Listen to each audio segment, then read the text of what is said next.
This is the third part of the solving fractional equations lesson.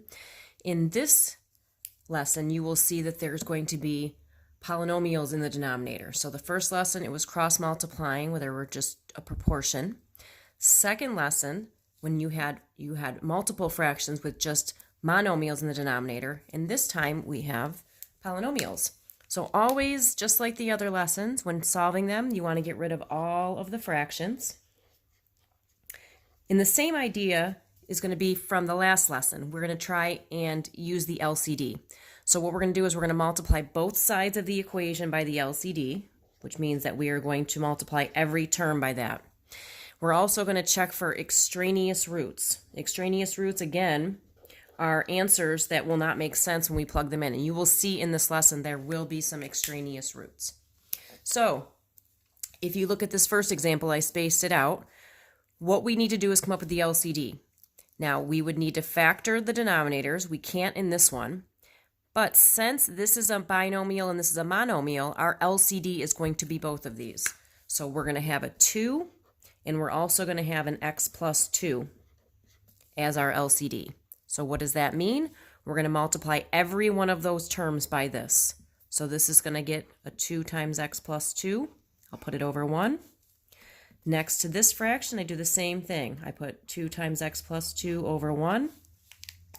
And then the third term, I do 2 times x plus 2. So everything gets that LCD.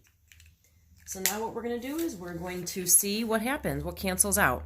So if you look at this set, the x plus 2's cancel out, and you are just left with 2 times 5, which is 10. Over here, the 2's cancel out. So if we multiply 1 times x plus 2, we just get an x plus 2. Over here, this becomes 6, so we're going to multiply everything by 6, so we get 6x plus 12. There's our new equation. Next step, I can combine like terms, so we have x plus 12 equals 6x plus 12. I want to get the letters together, so I can subtract x from both sides. I'll do this separately. These cancel out. So we get 12 equals 5x plus 12. I need to get the x alone, so I'm going to subtract 12 from both sides. 12's cancel. So we get 0 equals 5x. Divide both sides by 5, and we get x equals 0. Let's make sure this works. If we plug in 0 to the original, 0 plus 2 is 2. And it doesn't affect this fraction, so that means 0 is the answer. The last one, we want to find the LCD. So what we need to do is we need to go through and factor if possible. We cannot factor this. We can factor this polynomial. We can make 2 sets of parentheses, so x and x, 5 and 3, plus plus. So that changes this denominator. Your LCD is going to be 1 of everything you see. So I see an x plus 5, so that's going to be my LCD. I also see an x plus 3. We just need 1 of each.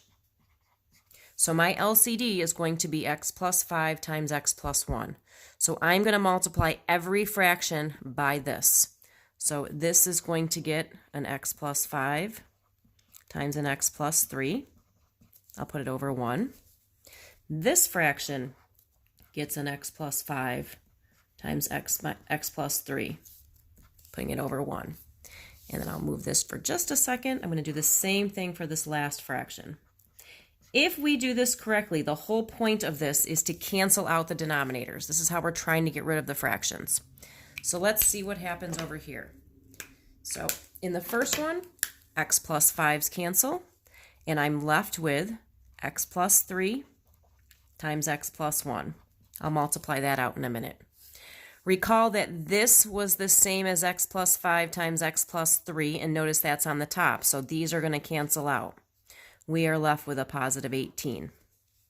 Moving over to the last fraction, the x plus 3's cancel out, so I'm left with 9 times an x plus 5. So now I'm looking at my new equation. I need to get rid of the parentheses and see what we get. So if I were to do the boxes with this or distribute, we would get x squared plus 4x plus 1. You can always do that out. I'll bring down the plus 18. If I distribute over here, we have 9x plus 45. Now we can combine like terms. So we have x squared plus 4x plus, did we make a mistake? This should be a 3. Good thing I caught that.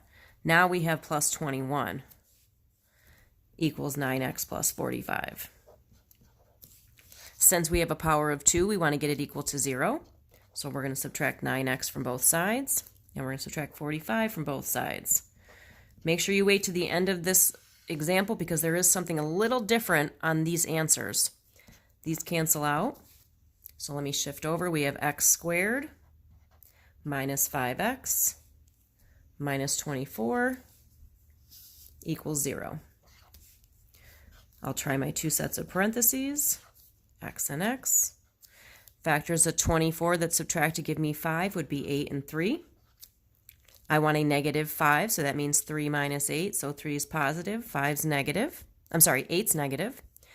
We can separate. X minus 8 equals 0. X plus 3 equals 0. So now I get 8 and 0. All right, here's the problem. I need to plug these into the original equation in the denominator to see if it works out. If I plug in an 8, 8 plus 5 is 13. If I plug in an 8 here, that would be 13 times 11. That's not 0. And if I plug in an 8 here, that would be 11. So I'm okay. If I plug in a negative 3, though, if I look at this fraction, negative 3 plus 3 would give me 0. You cannot have a 0 on the bottom. So this right here, I'm going to put a little note, makes original fraction 0, which means it's undefined. Oop, I apologize. So now, this is not an answer. This one is. That's your extraneous root because it does not work into the original equation. And that's how you solve fractional equations.